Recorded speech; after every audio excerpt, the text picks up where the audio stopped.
우리 엔지니어 하는 전성진 형제의 아버지가 전보성 장로님이 있고 그 오장로님이 있는데 두 분이서 그렇게 나눠요.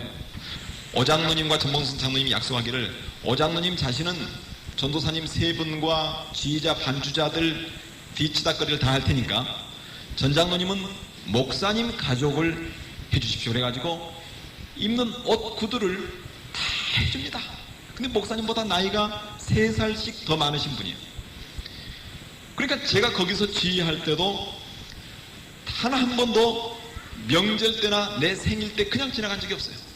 꼭 뭐 양복 티켓, 구두 티켓 전해주는데 그것도 뭐 이렇게 정식적으로 주는 게 아닙니다. 내 성경 안에다 살짝 넣어놓고 간다거나 성가대 연습시키고 있으면 보면대 밑에다 살짝 넣어주고 가고 아무도 몰래 그렇게 합니다. 그렇게 섬겨요. 자, 한 번은 내가 우리 코이노냐 칠생 코이노냐 초창기 때 재정적으로 어려움이 많았습니다. 그때 이제 여러 가지 그 어려움을 당하고 있는데 화장실에서 이제 여기 화장실처럼 저렇게 여러 명이서 남자 화장실 소변을 보는데 나 혼자만 이렇게 서 있는데 누가 갑자기 들어오더니 옆에서 뭐 소변을 보는 것 같더니 가다가 내 바지를 쑥 내리고 가더라고요. 그 우리 어렸을 때 고무줄 넣은 바지 뒤에서 이렇게 내리고 가는 장난을 많이 했거든. 그래서 아니 이거 교회에서 처음 자는 사람들이 아니 이럴 수가 있으니까 내가 소변을 본다고 이 허리띠를 딱 풀고 있었으니까 바지가 쑥 내려간 거예요. 그래서 누군가가 싹 돌아봤더니 우리 성가대원이 장난치는 줄 알고 봤더니 그 장로님이 이렇게 하고는 가는 거예요. 그래서 아니 저 장로님이 지금 노망들 나이가 아닌데 어째서 저런 장난을 치나 했더니 그리고 이제 바지를 올리면서 보니까 뭐가 주머니에 뒷주머니에 잡혀요. 그래서 뒷주머니에다가 봉투를 하나 푹 찔러 넣는다는 게 내가 허리띠를 풀고 있으니까 바지가 쑥 내려가버린 거예요. 이제 봉투를 딱 꺼내서 봤더니 250만 원이 들어있어요. 250만 원이. 그러면서 거기에 메모지를 해놨기를 수표가 들어있고 메모해놨기를 요즘 선생님 어려우시지요. 제가 바빠서 일 때문에 바빠서 찾아가 뵙지도 못하고 죄송합니다. 아니 나이가 나보다 20년 이상 연상인 그런 장로님이 아주 청중하게 그러면서 이거 좀 보태세요. 거기에 좀 쓰십시오. 그런데 그것을 그 정도 돈이면 그때 돈 250만 원 큰 돈인데 여러 사람이 보는데 앞에서도 뭐 할 수 있잖아요. 근데 그걸 아무도 몰래 화장실에서 뒷주머니에서 살짝 찔러주고 도망가 버리는 거예요. 내가 그러한 것들을 받으면서 물론 내가 받아서 그런 것만은 아닙니다. 그분이 다른 사람들 앞에 하는 거나 내게 하는 것을 보면서 참 많은 교훈이 됐어요. 교훈이 됐습니다. 또 그 교회가 어제도 내가 얘기했지만 참 가난한 동네였습니다. 가난한 동네에서 달동네인데 그러니까 이제 연탄을 최근까지도 거기는 뭐 보일러도 안 하니까 연탄으로 쓸 텐데 그 장로님이 전도사님한테 신방 전도사님한테 그렇게 얘기를 해요. 지시를 해요. 가을에 우리 성도들 조사해가지고 가난한 사람들 절대 겨울에 연탄 사러 가지 않게 해주라. 집 안에 쌓을 수 있을 만큼은 연탄을 다 쌓아주라. 내가 몇 차가 됐든지 간에 집을 해줄 테니까 다 쌓아주라. 우리 성도들이 겨울에 미끄러운데 연탄 사러 가게 해서는 안 된다. 그렇게 해주고 그 다음에 가을 되면 이천이나 여주 쪽에 트럭을 보내가지고 쌀을 몇 차를 가져오게 합니다. 우리 성도들 가운데 어려운 사람들 쌀 내년 봄까지 먹을 수 있게끔 다 쌓아줘라. 몇백만 원도 좋다. 그렇게 해줍니다. 왜? 자기가 가난했었거든요. 또 이제 학교에 합격을 해놓고서도 등록금을 못 마련한 그런 우리 식구들이 청년들이 있지요. 그때 자기가 광고를 합니다. 금년에 대학에 합격을 했는데 등록금이 여의치 않아서 학비가 안 돼서 휴학을 해야 될 그런 사람들은 당회실로 오시오. 전액을 다 해주고 뭐 몇 프로 이게 아니야. 전액을 다 해주고 조건이 하나 있습니다. 성가대나 반사로 대신 열심히 일을 해라. 그리고 나중에 당신이 벌 수 있을 때 그때는 벌어서 공부를 해라. 그 전까지는 교회가 아니고 자기가 그렇게 지고 자기는 대학 못 나온 사람입니다. 그런데 그렇게 해주셨어요. 내가 장로님이 그렇게 하는 것을 볼 때 또 나한테 그렇게 하는 것을 볼 때 나는 마음속으로 그런 다짐을 했습니다. 장로님을 통해서 은혜의 물줄기가 내게 왔는데 그 물줄기가 나를 통해서 나갈 때는 10배, 20배 폭포수가 되게 하겠습니다. 나만 받아먹고 끝내버리는 것이 아니라 그 물줄기가 나를 통해서 흐를 때는 10배, 20배가 되게 하겠습니다라고 내가 늘 눈물로 기도를 했었어요. 장로님이 보여준 대로 내가 살겠습니다. 장로님이 헌금하는 자세를 옆에서 이렇게, 나는 지휘자니까 제일 앞에 있는데 꼭 그 옆에 장로님이 앉아있는데 헌금하는 자세를 보면서 나도 저렇게 장로님처럼 신실하게 아버지 앞에 헌금을 하겠다, 신실하게 드리겠다. 우리 목사님이 그 베스타 이 나오기 전에 기아에서 처음 나온 봉고가 있었어요. 저 차 위에가 좀 둥그런 그걸 타고 다니시는데 제가 마음에 좀 걸립니다. 왜냐하면 우리도 승용차를 다 가지고 다니는데 서울에서는 베스타 승합차는 1차선을 못 들어가니까 얼마나 시간이 많이 지는지 몰라요. 그리고 제가 그걸 한번 타보니까 에어컨도 없는 데다가 서울 시내 신방 가는데 한번 따라갔더니 완전히 찜통이에요. 그 신방 한번 갔다 오면 목사님이 막 쓰러져 있는 겁니다. 그래서 내가 어느 날 점심 먹고 나서 우리 재직들 한 20, 30명 모이고 우리 장로님 있는데 달력 한 장 뜯었죠. 지난 달력 뜯어가지고 웃으면서 우리 여기다가 백지 헌금 한번 합시다. 우리 목사님 차 하나 사줍시다. 교회 돈으로 말고 우리 자신들이 용돈을 좀 아껴서 차 하나 사줍시다. 우리들도 승용차를 타고 다니면서 목사님한테 그 곰을 봉고 타고 주의 일을 하라는 게 우리 행위가 악하다고. 그리고서는 딱 찢으면서 제 마음속으로 나도 그런 면에서 좀 작죠. 한 700, 그때 생각에 한 750만 원만 나왔으면 좋겠다. 750만 원. 왜? 그러면 르망 중에서 제일 좋은 곳으로 하나 살 수 있었어요. 오토매틱으로. 그래서 한 750만 원만 나왔으면 좋겠다 했는데 한 20 몇 명이서 백지수표 이제 다음 주에 하기로 작정을 해서 한번 쭉 돌렸더니 1650여만 원이 나왔어요. 1650. 그랬더니 보니까 그 장로님이 500만 원을 하셨더라고요. 그 장로님이 500만 원 하시고 뭐 다른 분이 뭐 200만 원, 제일 적게 한 사람이 30만 원까지. 그래서 느망 한 대 사주려다가 그 다음 주에 1700 얼마짜리 승용차 하나를 좋은 것을 우리가 목사님께 사드렸는데 범사의 교회의 모든 재정을 앞장서서 감당하는 그 모습. 심지어 이분은 자기가 재정부장일 때 우리 장로님 두 분이 번갈아서 재정부장을 합니다. 금년에는 전 장로님이, 내년은 오 장로님이 하는데 나는 대한민국에 이런 장로들을 본 적이 없어요. 자기가 재정부장인데 예산을 예를 들어서 3억을 세웠다. 그런데 2억 5천밖에 안 나왔다. 근데 우리 교회 주관은 뭐냐? 예산 세운 대로 다 씁니다. 그러면 나머지가 어째요? 적게 들어오면 모자랍니다. 그 모자라는 재정을 이 장로님들이 자기가 메꿉니다. 내가 금년에 재정부장인데 기도 많이 못해서 미달됐다는 거예요.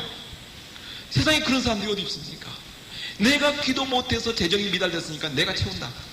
그래서 2천만 원도 채우고 3천만 원도 채웁니다. 3억을 세웠는데 2,700만 원밖에 안 나왔다. 그러면 자기가 3천만 원 주고. 이 오장로님, 전장로님이. 근데 특별히 오장로님이 더 그러시는 거예요. 그분의 그 삶을 통해서 크리스찬은 물질을 이렇게 사용해야 되는구나 하는 것을 배웠지요. 또 하나 내 경제의 스승인 이 김정혜라는 자매입니다. 여상을 졸업했습니다. 아마 여기도 상업계열 학교를 다닌 사람이 있을 거예요.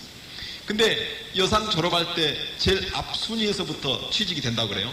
그래서 뭐 앞에 1등부터 이제 어디 뭐 은행을 가고 하는데 이 친구는 성적이 뒤에서 가까웠던가 보죠. 그러니까 남들은 다 증권회사, 은행으로 가는데 이제 안 가는 거예요. 자기만 제일 마지막까지 남는 거예요. 안 팔려, 소위 말해서. 그래 이제 자기가 교회 가서 울면서 기도했답니다. 소원했대요. 하나님, 나도 취직시켜주세요. 취직만 시켜주면 내가 강단 꽃꽂이를 7년간 하겠습니다. 7년간을 내가 강단을 꾸미겠습니다. 그러고서는 울면서 기도했는데 어디로 갔느냐? 지금은 삼성생명, 그때 당시는 동방생명의 격리사원으로 취직이 됐답니다. 그러니까 이 자매가요, 정말 거짓말 하나 나고 7년 동안 이 강단 꽃꽂이를 한 거예요. 근데 여름에는 이게 쌉니다. 뭐 여름에는 그저 한 돈 많았지만 사도 양쪽에 쫙 할 수 있으면 되는데 겨울에는 장미 한 송이 몇백 원씩 하고 그러잖아요. 백합 한 송이 몇백 원씩. 그것을 조화도 아니고 생화로 7년간을 자기가 다 했어요. 다 아버지 앞에 소원한 대로. 그리고 11조 하고. 그런데 이 자매가 평소에도 월급을 받으면 집에 일부를 떼어주고 다 선교비로 쓰는 걸 제가 알았는데, 이제 우리 같은 이제 성가대원이고 내가 청년의 회원이니까 제가 이제 지도를 하는데, 제가 기도회를 자꾸 인도합니다. 성가대 청년의 연합을 해가지고 방학 되면 꼭 한 20일씩 기도회를 인도해요. 학생들은 평소에는 하기 어려우니까 방학 때 영적으로 충전을 해야 된다 해서 밤에만 겨울방학 때도 한 20일 매일 저녁 8시부터 뭐 12시까지라든가 이렇게 해가지고 이제 철야 기도회를, 철야는 아니고 그냥 밤 기도회를 한 20일씩, 한 3주씩 하는데, 이제 그때마다 어떤 기도 제목이 나오냐 하면은 학생들이 여러 명 있으니까 가난한 지역이니까 이제 자취 학생들이 많아요, 지방에서 가지고. 저는 아무래도 다음 학기 뭐 등록금 이런 것들, 뭐 가정 이런 것들 때문에 휴학을 하고 돈을 좀 벌어야 되겠습니다. 이런 기도가 나오는 거예요. 자, 신입생 같은 경우들은 우리 장로님이 다 해주는데 이제 학교를 다니다가 휴학을 해야 되는 그런 사람들이 있다는 말이죠. 그러면 우리가 기도하죠. 다음 며칠까지 우리 누구누구 형제가 등록금이 해결이 돼야 하는데, 안 그러면 휴학을 해야 되는데 하나님 뜻이라면 계속 다닐 수 있게끔 해결해 주세요 하고 기도하죠. 그런데 그렇게 기도하면 다 해결이 되더라고요. 그런데 이제 너 어떻게 됐니? 예, 등록금 됐습니다. 어떻게 했을 테니? 나도 몰라요. 누가 와서 냈어요. 그때 해결된 아이들한테 물어보니까 전부 다 자기도 모르겠대. 누가 와서 냈다는 거예요.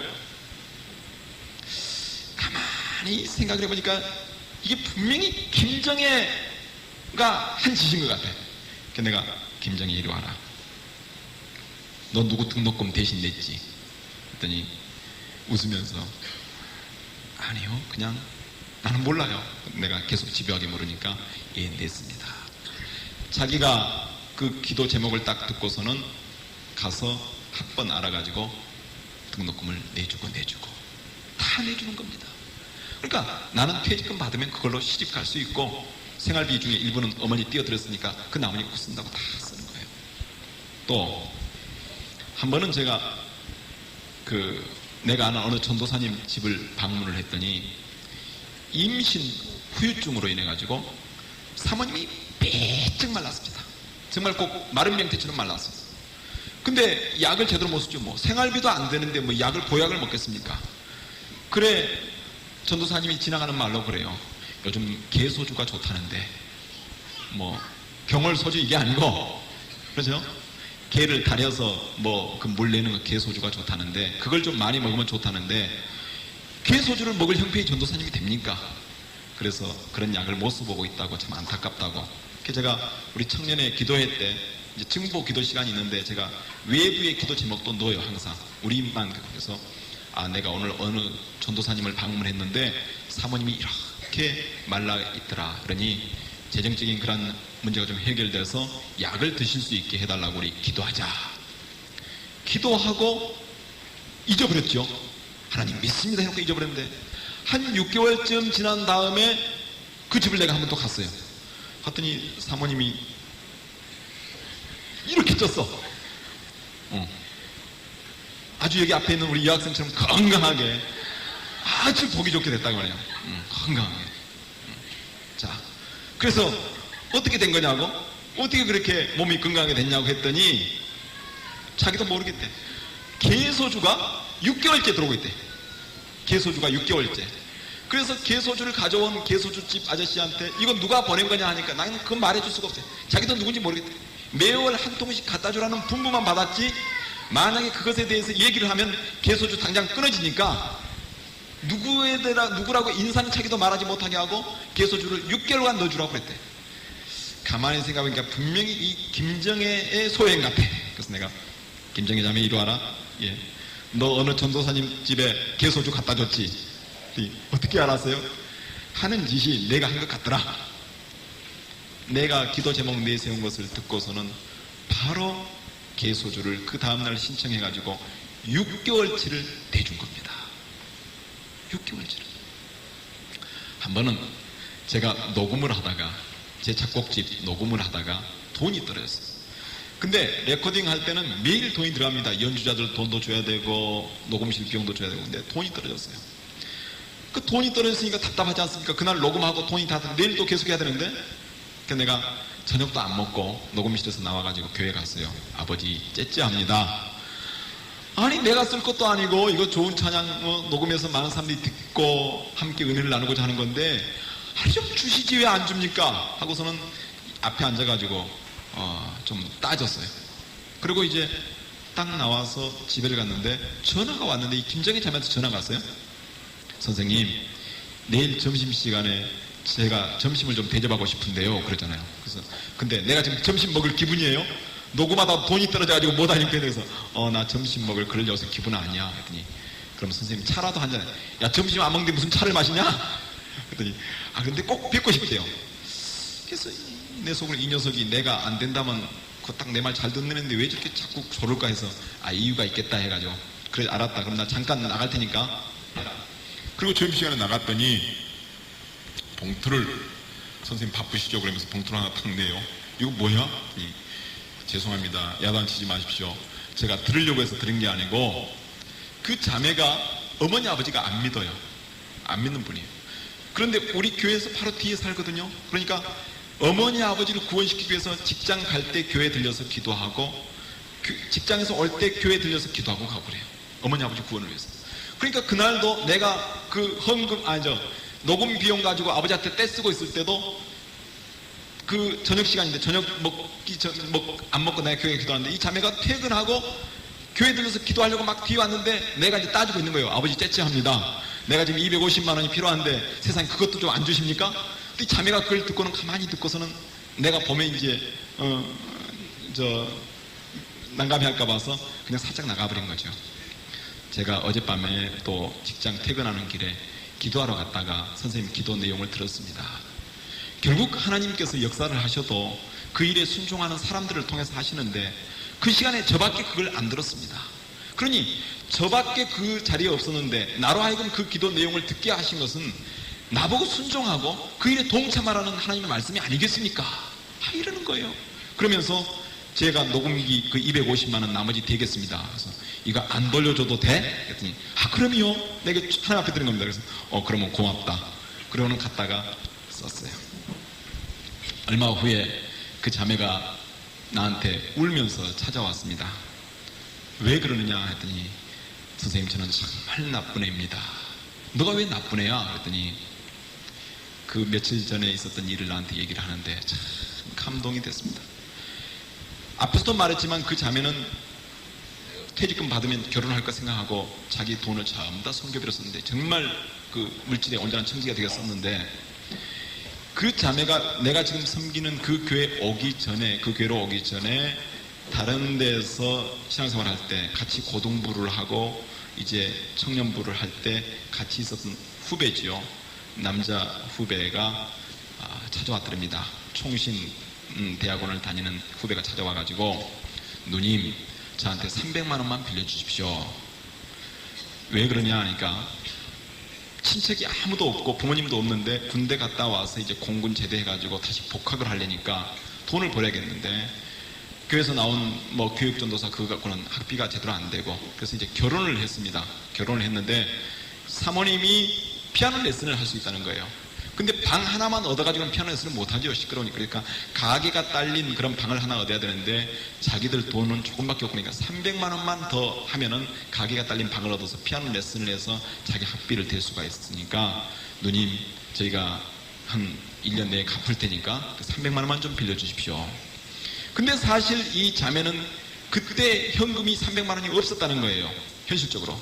그래서 나는 그런 돈이 없다. 정말 미안하다. 그러고 돌려보냈는데 돌려보내고 나서 생각해보니까 사실 자기에게 300만 원 현금은 없지만 뭐가 있느냐.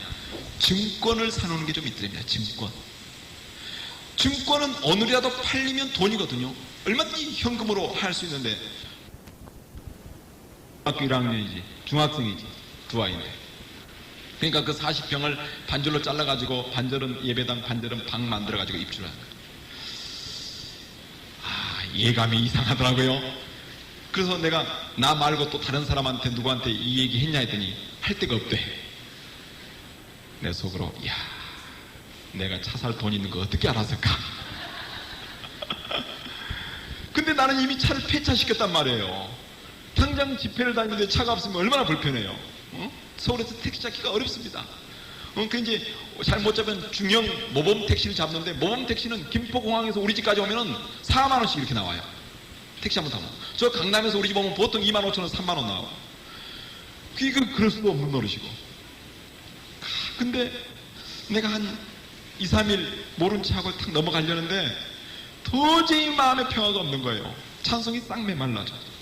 지금 당장 교회에서는 나와가지고 갈 곳이 없어서 강남 금식도에 있는데, 내가 아내한테 여보 차 사려고 얼마 모아놨었으니 이만큼 모았는데 꼭 그 돈이에요. 여보 내 친구 누구누구 알지? 했더니 예 알지요. 그랬는데 그 친구가 지방에서 목회를 그만두고 서울로 왔다는데 좀 도와줘야 되겠다. 아 그렇게 하세요. 얼마 도와줄까? 했더니 당신 알아서 하세요. 그래? 그러면 다 갖다 주자. 그럼 차는요? 그래서 차야 뭐 또 다른 데 주겠지. 차보다야 교회가 하나 세워지는 게 더 좋지 않겠느냐. 응?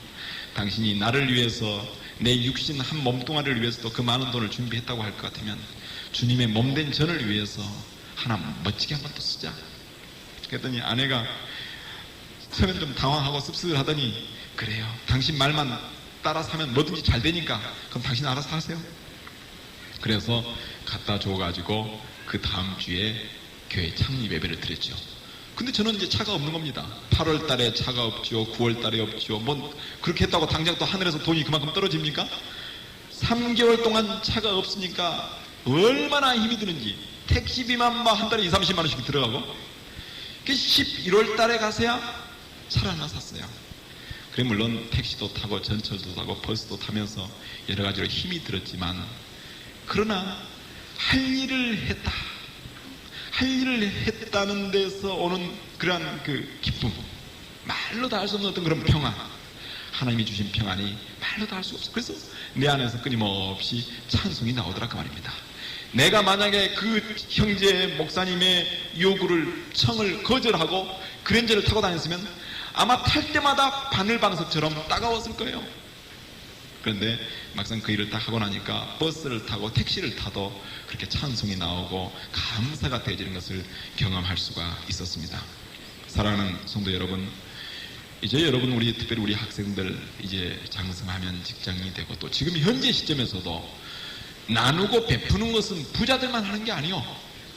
지금 있는 상태에서 버스 토큰 하나라도, 100원짜리 하나라도 우리가 항상 우리 마음속에 성령께서 감동을 줄 때마다 그게 순종해서 나누고 베풀면, 그 베푸는 가운데 우리의 심령이 새로워지고, 그러는 가운데 찬송이 맑아지고 그 순도가 높아져가는 것을 아마 여러분들이 경험하게 될 겁니다.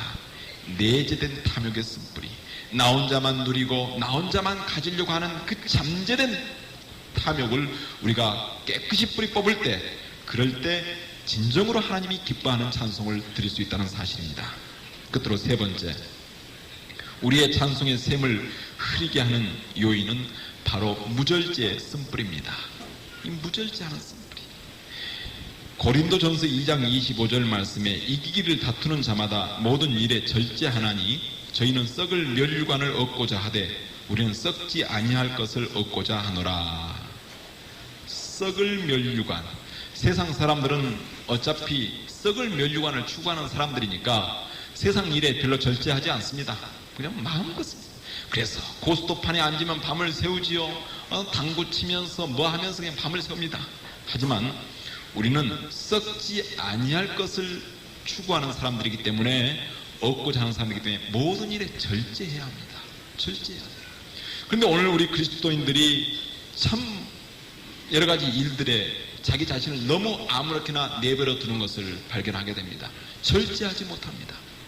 TV 앞에서 절제하지 못하고 앉아있고, 절제하지 못하고 아무 영화나 보지를 않나, 절제하지 못하고 그저 세상 오락에 깊이 빠지는 것을 보게 됩니다. 디모데전서 5장 6절에 일락을 좋아하는 이는 살았으나 죽은 자로다 했습니다. 일락이 무엇입니까? 세상 낙입니다. 세상 낙을 좋아하는 사람은 사람 보기에 그 육체가 살아있는 것 같으나 하나님이 보실 때 영적으로 죽은 자라는 말씀입니다. 우리가 죽은 자가 돼서는 안 됩니다.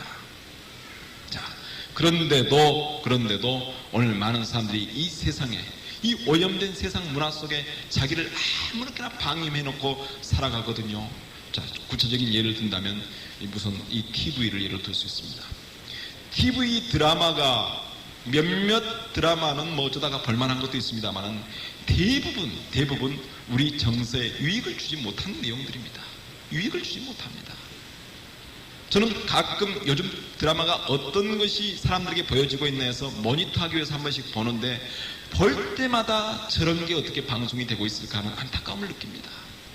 많은 드라마 작가들이 잘못된 가치관을 사는 사람들, 특별히 최고 베스트 작가라고 할 수 있는 김수현 씨 같은 사람은 완전히 그 사상이 잘못된 사람, 그 가정도 파탄에 이른 사람이고 술 고래 담배 고래고, 그런 사람이 뭘 좋은 걸 쓰겠습니까? 그러니까 드라마를 쓰면 꼭 삼각관계를 씁니다. 삼각관계를 씁니다. 친구의 애인을 뺏고 친구 남편하고 교제를 해가지고 임신을 하고 순 이런 것들을 만들어냅니다. 그런 것을 우리가 바라보다 보면 어때요? 닮고 싶은 생각이 듭니다. 재밌거든요. 스릴이 있거든요. 친구가 교제하는 남자와 교제한다, 몰래 교제한다, 스릴이 있거든요. 우리의 영을 혼탁하게 만듭니다. 나도 모르는 사이에 내 영을 죽인다고, 그렇게 만든다고 말입니다. 그래서 TV를 우리가 완전히 버릴 수는 없지요. 뭐 신속하게 나오는 뉴스라든가 또 좋은 교양 프로들이 있습니다. 적어도 우리가 구별해서 봐야 된다고 말합니다. 먹는 거 우리 그러지 않습니까? 왜 육신을 위해서는 음식을 구별해 가려서 먹을 줄 알면서 영을 위해서는 가려서 먹을 줄 모르냐고 말입니다. 음식, 여러분 밥상에 쥐약 올라왔다고 쥐약 먹겠습니까? 밥상에 무슨 농약 올라오면 농약을 먹냐 그 말이요. 그걸 뭐 주스라고 먹냐 그 말이요. 가려서 먹지 않습니까? 그러면 우리에게 쥐약이 되고 농약이 되는 그런 문화적인 요소도 우리가 배격을 해야 됩니다. 왜? 그렇게 우리가 더러워져서는 하나님 나라에 합당하지 못하니까. 그런데 멍청하니 걸쳐, 혀쑥 내면 꽂혀. 비디오도 봅시다. 드라마도 그렇고 일반 비디오도 그렇습니다. 비디오가 전부 다 폭력. 물론 좋은 것도 종종 있습니다. 지난 1월달에 저 부산 코모도 호텔에서 낮에 잠깐 시간이 있어가지고 비디오를 한번 틀어봤더니, 그 이제 호텔 방에 있는 틀었더니 미국 영화가 그냥 원어 그대로 해가지고 나오는데 아주 재밌는 게 나옵니다. 그 이제 저 교양 그런 아주 물인데 아주 내용이 좋죠. 야, 이런 영화들이 왜 한국에서는 안 나올까 싶을 정도로 좋습니다. 물론 그런 어쩌다가 좋은 프로가 있습니다만은 대부분 상업성이 강한 것을 추구하려다 보니까 폭력, 섹스, 무슨 이런 것들만 수입업자들은 다 가져옵니다. 왜? 교양물 그런 것을 가져와 봐야 안 팔리거든요. 그런 걸 보면 안 됩니다. 보면 안 돼요. 얼마나 그게 해로운지 그것을 계속 쳐다보고 있는 사람은 몰라요. 제가 부끄러운 고백입니다만 하나 고백을 하죠.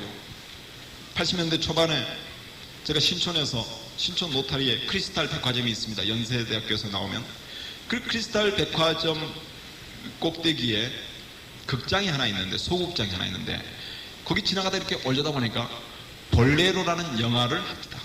근데 볼레로는 작곡가의 이름이기도 하고 또 음악의 한 형식이기도 합니다. 그래서 나는 그런 뭐 음악적인 내용인 줄 알고, 근데 그 광고 표지판이 좀 이상해요. 예감 이상한데 그래도 뭐 그런 내용이 자꾸 딱 들어갔는데, 뭐 오늘날 영화로 말하면 별것도 아닌데 그때 내가 볼 때는 충격적이었어요. 그냥 처음부터 막 벗고 난리를 치는 거예요. 그래서 아니 저게 뭐지 하고 놀랬으면 빨리 나와야지. 저게 뭐야 하고서는 계속 보는 거예요. 대학교를 졸업한 여학생 둘이 성적 욕망을 채우기 위해서 뭐 투사 뭐 여러 사람들과 이제 접촉하는 그런 못된 저속한 내용인데, 저게 뭐지 하고 계속 보는 거예요. 보면 안 되는데 그러고서는 엉덩이는 더 깊숙이 의자 속으로 들어가고 1시간 반 동안 영화를 다 봤네요. 보고 나서 불이 탁 켜지는데 고개를 못 들겠습니다. 영화 볼 때는 그 음성이 안 들렸는데 영화 탁 끝나는데 성령의 음성이 들리는데, 숙이라 이 녀석아, 내가 세상에 저것을 쳐다보고 앉아있어도 되겠느냐? 이 황금 같은 시간에 거듭난 내가 내 심령에 저러한 것들이나 임각을 시켜서 되겠느냐? 부끄러워가지고 고개를 못 들고 이러고. 저는 또 아는 사람도 많잖아요. 다음 편 영화가 시작될 때 불을 딱 끄고 다음 사람들 들리니까 그때 얼굴을 딱 가리고 집에를 돌아왔는데 얼마나 부끄러운지. 그래서 이제 아버지 앞에 기도합니다. 아버지 용서해 주세요. 회개를 하는데도 안 없어져요. 이 영상으로 인해 오는 그 메시지는 대단합니다. 소설은 그냥 읽기만 하죠. 음악 그냥 듣기만 하지만 이것은 보고 듣고 입체적으로 오는 거기 때문에 완전히 그게 빨려 들어가거든요. 성경을 보는데요, 딱 성경 보면 예수님께서 가라사대 한 몇 절 딱 가면 본래로 주인공이 싹 벗고 와서 춤을 추는데 성경 앞에 그냥 웬 여자가 막 난리를 치는 거예요. 주여 믿습니다. 안 없어져. 그래서 제가 새벽마다 기도하는데 안 없어져서 도저히 안 되겠다 해가지고 오살리에 있는 오살리 금식 기도원을 찾아갔어요. 일주일간 금식을 했어요.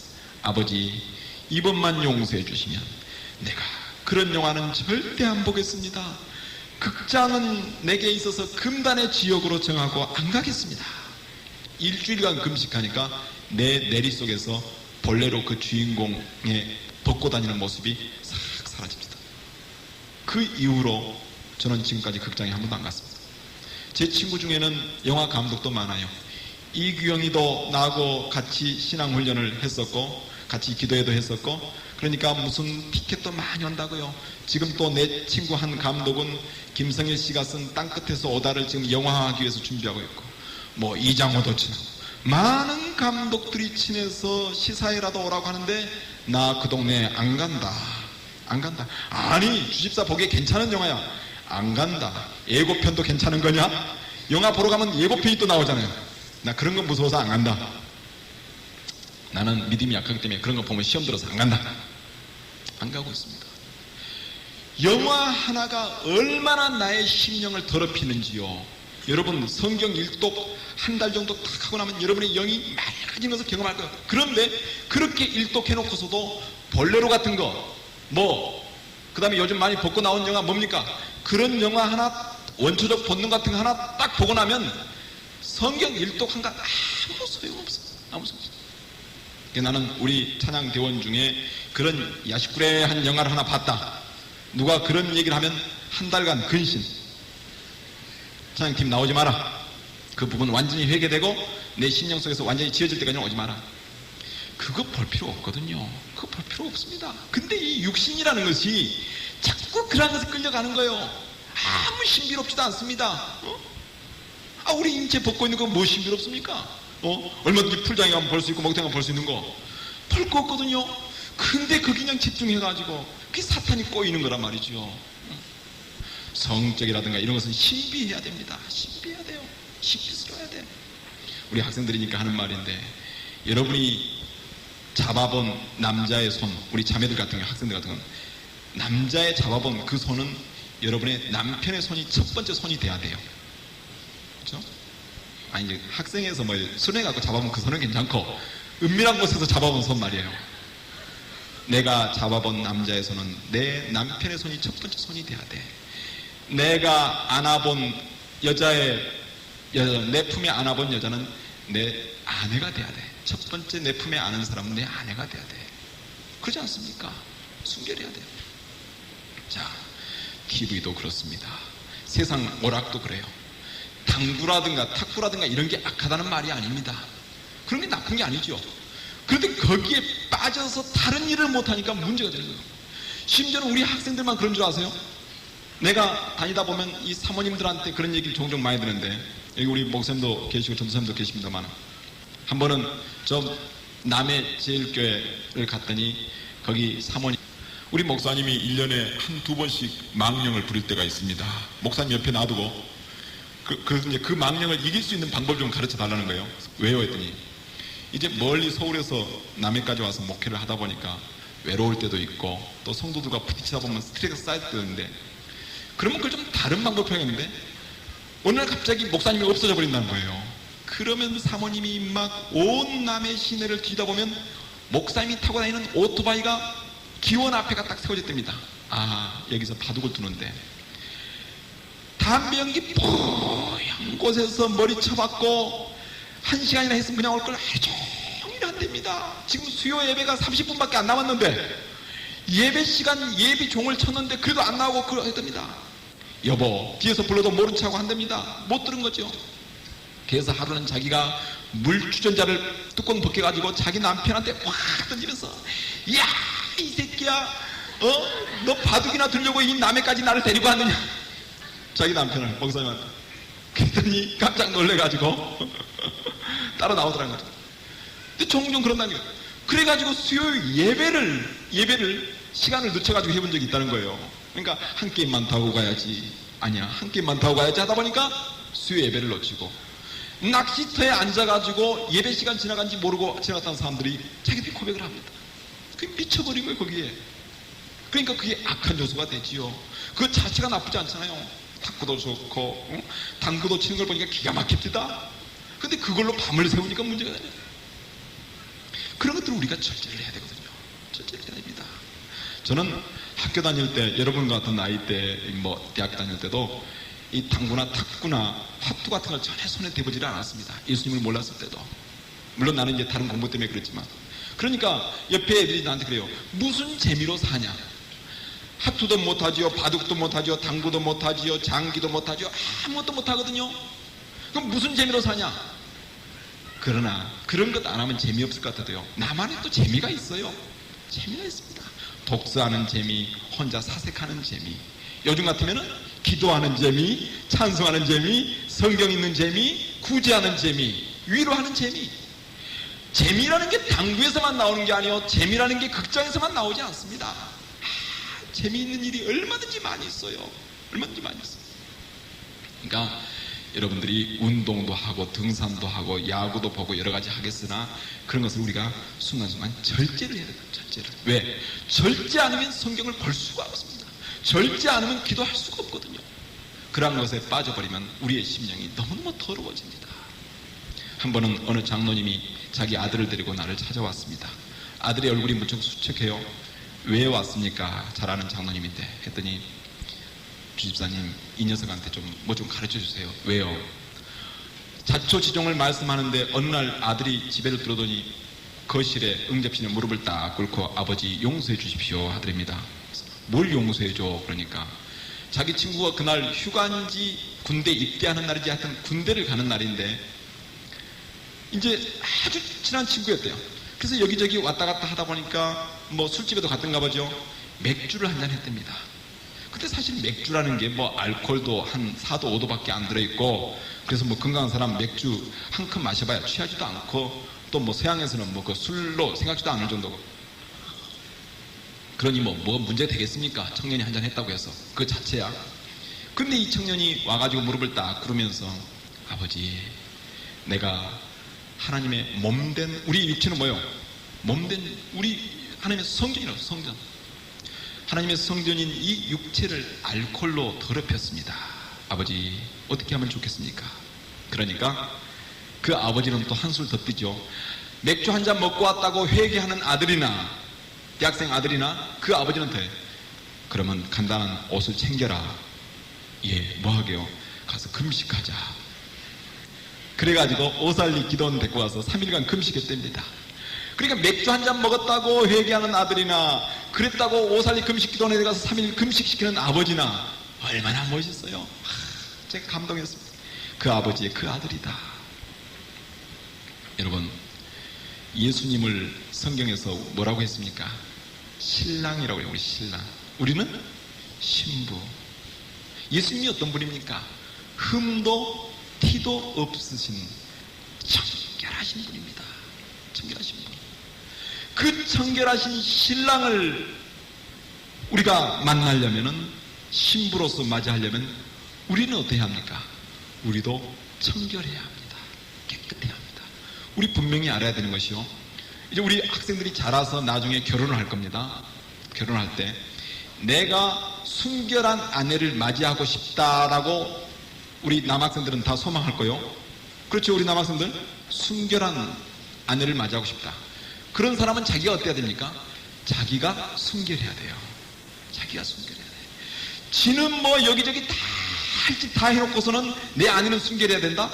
안 돼. 나는 나중에 내 딸들 시집 보낼 때 그 결혼 대상으로 오면 순결 증명서를 내보라 할 거야. 너희들 순결하냐? 너희들 정말 총각이냐? 왜? 내 딸은 순결하니까. 자, 물을게요. 아내가 순결하기를 원하는 남자라면 그 남자도 순결해야 됩니다. 마찬가지, 남편이 순결하기를 원한다면 아내도 순결해야 돼요. 신랑 되신 우리 예수님이 순결하신 분입니다. 흠도 티도 없이 순결하십니다. 우리야 과거에 이루 헤아릴 수 없이 죄악이 많았지요. 오물투성이었죠. 그렇지만 보혈로 인해서 깨끗하게 됐지 않습니까? 찬송 중에도 눈과 같이 희게 됐다 그 말입니다. 주홍같이 붉은 죄가 눈과 같이 희게 됐어. 그러니 이제는 다시 더럽혀서는 안 됩니다. 순결한 모습으로 우리의 신앙의 정조를 지켜서 신랑 대신 예수님 앞에 나가야 합니다. 그럴 때 그분이 우리를 더욱 사랑해 주시지요. 기뻐 받아 주십니다. 자, 이제 정리를 하지요. 찬송을 어떻게 하는 것인지, 찬송이 무엇인지, 찬송을 어떤 자세로 살아가면 우리가 매일매일 할 수 있는지, 그러한 부분에 대해서 다 우리가 생각을 했습니다. 그래서 이제 그것만 지켜나가면은 우리가 찬송을 얼마든지 생활 속에서 누리면서 살아갈 수 있겠다라는 확신을 가졌는데, 그러나 그 많은 찬송도, 그렇게 해서 많이 불러지는 찬송도 그 찬송의 순도가 높지 않으면, 청결하지 않으면 하나님 앞에 아무 쓸데없는 기독교인들의 변질된 여흥거리에 불과하고 만다는 사실입니다. 그래서 우리의 찬송의 샘이 되는, 근원이 되는 우리의 찬송의 샘을 청결하게 해야 되겠는데, 그 찬송의 샘을 흐리게 만드는 이 미움의 쓴뿌리, 이 쓴뿌리를 필연적으로 제하여야겠다.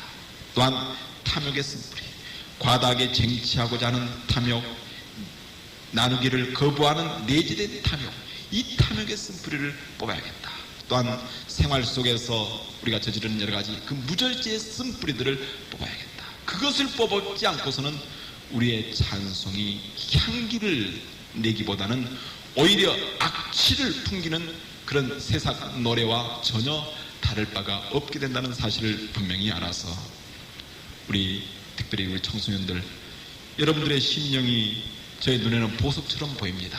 보석처럼 아름다운 여러분의 심령이 이 험한 세상을 살아가는 동안에 절대 오염되지 않고 더 맑고 더 깨끗해져서 더 순결해져서 여러분이 부르는 찬송은 부를 때마다 다 보좌 앞에 향기롭게 상달될 수 있기를 간절히 바랍니다. 기도하겠습니다. 하나님을 찬송하는 우리의 입술이, 하나님을 찬송하는 우리의 심령이 때로는 너무나 더러워서 찬송의 향기가 나타나지 않고 오히려 악취가 풍길 때가 많이 있음을 이 시간에 고백합니다. 오 주여, 저희들의 연약함을 아시는 주님께서 우리의 심령 가운데 알게 모르게 뿌리내린 그 온갖 더러운 죄악의 쓴뿌리들을 주의 말씀으로, 성령으로 제하여 주셔서 우리가 드리는 기도, 찬송, 우리의 모든 고백들이 하나님 앞에 온전히 상달되게 하여 주시옵소서. 세상적인 아름다움, 아버지 겉으로 드러난 아름다움을 위해서 애쓰는 것 이상으로 이제는 우리의 심령을 지키고 이제 그것을 가꾸기 위해 우리가 더 많은 시간을 드리고 돌아볼 수 있는 그런 믿음으로 저희들을 축복하여 주옵소서. 감사하며 예수님의 이름으로 기도하옵나이다. 아멘.